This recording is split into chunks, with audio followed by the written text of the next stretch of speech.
جملہ ہمیشہ یہ آیت اور مجھے مولانا اسحاق صاحب کا وہ جملہ ہمیشہ یہ آیت پڑھتے ہوئے یاد آتا ہے. بعض اوقات تو وہ فی البدی ایسے جملے بولتے تھے جاندار. تو ایک گفتگو میں انہوں نے فرمایا کہ بھئی جب توحید بیان ہوگی تو گستاخی تو آٹومیٹکلی ہو جائے گی، کیونکہ توحید کا مطلب ہی ہے کہ اللہ کے سوا کوئی پیغمبر، کوئی فرشتہ، کوئی بزرگ، کوئی بابا، شاہی کوئی نہیں. اللہ کے سوا کوئی پیغمبر، کوئی فرشتہ، کوئی بزرگ، کوئی بابا، شاہی کوئی نہیں. اللہ تبارک و تعالیٰ کے محبوب کی جب باری آتی ہے تو اللہ تبارک و تعالیٰ کے خطاب کا جو انداز ہے وہ مختلف ہے. اللہ پاک فرماتا ہے یا ایھا الذین آمنوا استجیبوا للہ وللرسول اذا دعاکم لما یحییکم واعلموا ان اللہ یحول بین المرء وقلبہ وانہ الیہ تحشرون. فرمایا اے ایمان والو، اللہ اور رسول کے بلانے پر حاضر ہو. جب رسول تمہیں بلائے، گفتگو کو ذرا سمجھیے گا پھر میں اس پر عرض کروں گا. جب رسول تمہیں بلائیں اس چیز کے لیے بلائیں جو تمہیں زندگی بخشے گی، اور جان لو کہ اللہ کا حکم آدمی اور اس کے دلی ارادوں میں حائل ہو جاتا ہے، اور یہ کہ تمہیں اسی کی طرف اٹھنا ہے. اب یہ جو گفتگو ہے اس کے اندر بڑی پیارا انداز مبارک ہے. رب تعالیٰ نے جو اپنے محبوب کریم صلی اللہ تعالیٰ علیہ وسلم کی عزت افزائی کی ہے. ہم مختلف طرح کے لوگوں سے ملتے ہیں، اٹھتے بیٹھتے ہیں، دیکھتے ہیں ان کا زندگی اس طرح کی گزار رہے ہیں، اور آج کا جو دور ہے وہ بہت زیادہ فاسٹ ہے. آج ہمیں بعض اوقات ایسے لوگ بھی مل جاتے ہیں سوشل میڈیا پر یا پریکٹیکل لائف میں جو ہمیں یہ کہتے ہیں دیکھو جب اللہ کی توحید ہوگی تو پھر دیگر کی توحید ہوگی. حالانکہ یہ ان کی ذاتی رائے ہے. قرآن ہمیں اس بات کی ہرگز اجازت نہیں دیتا. اگر ایسا ہے تو ایک آیت لا کے دے دیں. آپ کو کبھی بھی نہیں لا کے دے سکتا. کیوں؟ کیونکہ قرآن کا منہج مختلف ہے. قرآن کیا کہہ رہا ہے؟ فرما رہا ہے کہ اے ایمان والو، اللہ اور اس کے رسول کے بلانے پر حاضر ہو جاؤ. اذا دعاکم، جب تمہیں رسول بلائیں. رسول کا بلانا اللہ کا بلانا، یہ قرآن کا فیصلہ ہے. کیسے ہو سکتا ہے؟ اللہ کی توحید ہوگی معاذ اللہ تو رسول کی توہین کریں گے والعیاذ باللہ.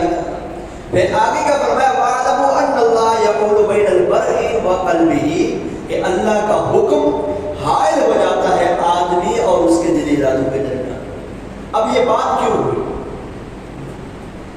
اس آیت سے ثابت یہ ہوا کہ تاجدار رسالت صلی اللہ تعالیٰ علیہ وسلم جب بھی کسی کو بلائیں تو اس پر لازم ہے کہ وہ آپ کی بارگاہ میں حاضر ہو جائے، چاہے وہ کسی بھی کام میں مصروف ہو. بخاری شریف کے حدیث مبارکہ ہے، رسول پاک صلی اللہ تعالیٰ علیہ وسلم کے حوالے سے حضرت ابو سعید بن معلہ فرماتے ہیں کہ میں مسجد نبوی میں نماز پڑھ رہا تھا، مجھے رسول پاک صلی اللہ تعالیٰ علیہ وسلم نے بلایا، لیکن میں آپ کے بلانے پر حاضر نہ ہوا. وجہ بھی بیان کرتے ہیں اس لیے کہ میں نماز سے فارغ ہو کر بعد میں حاضر ہونا. تو کہتے ہیں جب میں فارغ ہو کر بعد میں رسالت میں حاضر ہوا اور عرض کی یا رسول اللہ صلی اللہ علیہ وسلم میں نماز پڑھ رہا تھا، تو رسول پاک صلی اللہ تعالیٰ علیہ وسلم نے فرمایا کیا تو نے اللہ تعالیٰ کا یہ حکم نہیں سنا؟ کیا استجیبوا للہ وللرسول اذا دعاکم، اللہ اور اس کے رسول کے بلانے پر حاضر ہو جاؤ جب تمہیں رسول بلائیں. اب آپ غور کیجئے، فرض نماز اللہ کا حکم ہے، عبادت رب تعالیٰ کا حکم ہے، بندہ نماز میں موجود ہے، رسول پاک نے بلایا ہے نماز توڑ اور بارگاہ رسالت میں حاضر ہو. یہ کسی مولوی صاحب کا کہنا نہیں ہے، یہ کسی بابا جی کا کہنا نہیں ہے. کس کا فرمان ہے؟ مصطفیٰ جان رحمت صلی اللہ تعالیٰ علیہ وسلم کا فرمان ہے، اور ہر بات میں بخاری مانگنے والوں کو بخاری کا حوالہ ہے.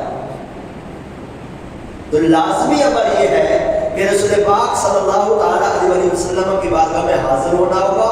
یہ فاتحۃ الکتاب باب جو ہے اس میں روایت موجود ہے اور حدیث نمبر 4474 ہے۔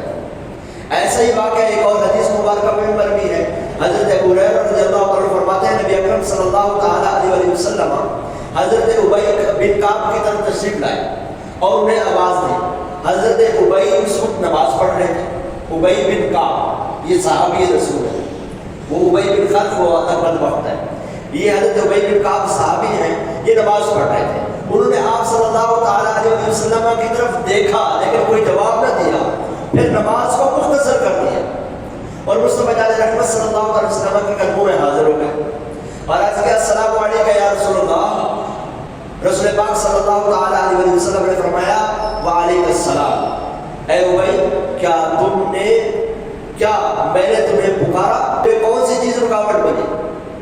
عرض کیا یا رسول اللہ صلی اللہ علیہ وسلم میں نماز پڑھ رہا تھا۔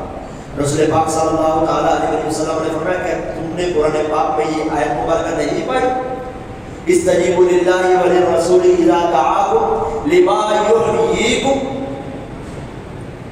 کہ رسول اللہ اور اس کے رسول کی بارگاہ میں حاضر ہو جاؤ جب تمہیں رسول بلائے اس چیز کے لیے جو تمہیں زندگی دیتی ہے۔ اب جن بیچاروں کے ذہنوں میں ایسے وسوسے آ جاتے ہیں کہ جناب رسول کی تعظیم کر دی، اتنی تعظیم کر دی، اتنی تعظیم کر دی، نماز سے بڑی کون سی بات تھی؟ اور پہلے صحابی نے نماز مکمل کی، حاضر میں رسول پاک نے وہی فرمایا۔ دوسرے صحابی نے نماز کو مختصر کیا اور بارگاہ رسالت میں حاضر ہوئے، رسول پاک نے پھر وہی فرمایا۔ کیا تم نے یہ نہیں سنا؟ اب لما یحییکم اس چیز کے لیے جو تمہیں زندگی دیتی ہے، اس سے مراد یہ ہے کہ یا تو ایمان ہے، کیونکہ کافر مردہ ہو جاتا ہے اور ایمان سے زندگی حاصل ہوتی ہے۔ حضرت قتادہ فرماتے ہیں وہ چیز قرآن ہے، کیونکہ اس سے دلوں کی زندگی ہے، اس میں نجات ہے اور دونوں جہان کی حفاظت ہے۔ حضرت محمد بن اسحاق رحمۃ اللہ تعالی فرماتے ہیں وہ چیز جہاد ہے، کیونکہ اس کی بدولت اللہ تعالیٰ ذلت کے بعد عزت عطا فرماتا ہے۔ اور بعض مفسرین نے کہا وہ چیز شہادت ہے، کیونکہ شہداء اپنے رب کے پاس زندہ ہیں اور انہیں رزق دیا جاتا ہے۔ کل گفتگو کا حاصل یہ ہوا کہ آپ کسی بھی حالت میں موجود ہیں، رسول پاک صلی اللہ تعالی علیہ وسلم آپ کو بلائیں، آپ کو پہنچنا اور بغیر کسی آسرے کے پہنچنا ہے، اور یہ نہیں سوچنا کہ میں نماز پڑھ رہا ہوں۔ نماز بندہ اپنے رب کی پڑھ رہا ہوں، اللہ کے حضور سجدہ کیے ہوئے ہوتا ہے۔ رسول پاک صلی اللہ تعالی علیہ وسلم فرما رہے ہیں کہ تم نے یہ فرمان نہیں سنا۔ اب دیکھیں یہ تعظیم کس قدر اہم ہے اور کس قدر ضروری ہے، اور کس درجے کی تعظیم کا ہمیں قرآن حکم دے رہا ہے، اور قرآن کو سب سے اچھا جو سمجھا سکتے ہیں وہ مصطفیٰ کریم صلی اللہ تعالی علیہ وسلم۔ پتہ چلا کہ تعظیم مصطفیٰ کریم کی بعد خدا ہے، بعد نماز نہیں۔ مصطفیٰ کریم کی تعظیم بعد خدا ہے، بعد فرائض نہیں ہے۔ اعلیٰ حضرت نے اسی لیے تو فرمایا